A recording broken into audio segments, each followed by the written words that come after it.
cid Soomaali isu keentaan doonayna wiil dhalinyaro ku ciyaaro ma baahan weligay hadalka kuma hadlin maanka afcad baan ku leeyahay maxaa jira anu biladayahana ma aqaan laakiin waxba ay muuqdo ragga dalka wax ka dhisay maana duqeydaas oo dhan waa raggooda jaman oo dawladda ahaan jiray weeyii xamar way sayxan laadahay dhiigeeda socda yaa laynhaya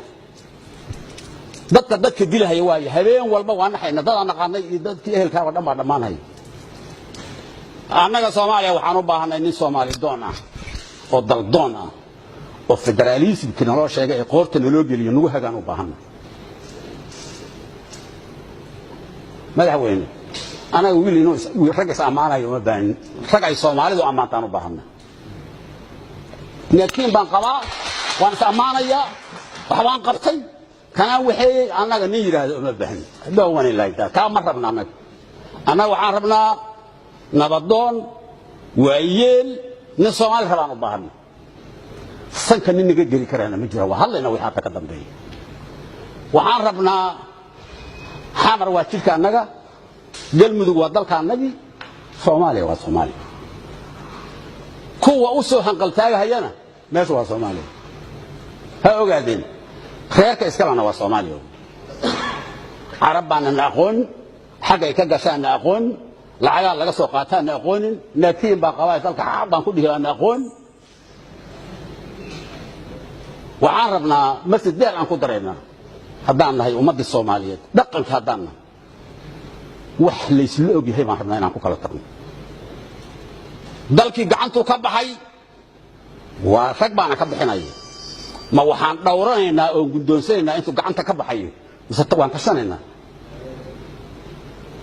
nin waxay yihiin wadkiisa gala midna lama karaaneeyo dalku xishood ma galo in adeerowna ma galo isku reer baan nahayna ma galo war ii cadgoona ma galo Soomaaliya waa Soomaaliya dalku waa Soomaaliya iskale 1 milyan oo wiil baa ku dhamatay kuwa ku nafwaayay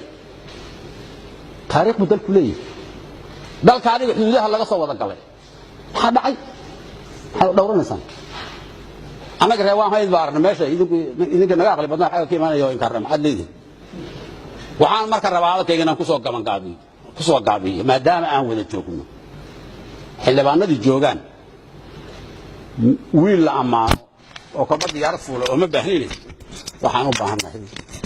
wiilal Soomaaliyeed niman qardhaasta ku wata halka shanta geeskeeda Soomaaliya ragaasaan u baahanahay dhiilku wuu buuxsamay Soomaaliyana hadda waxay u baahantay qarka la qabto waxa waqooyi lagu sameeynaya maxay galashay hadda intay iskentay isdhistay nabad samaysay maxay loo burburinayaa waqooyi waayo Soomaaliga ma Soomaali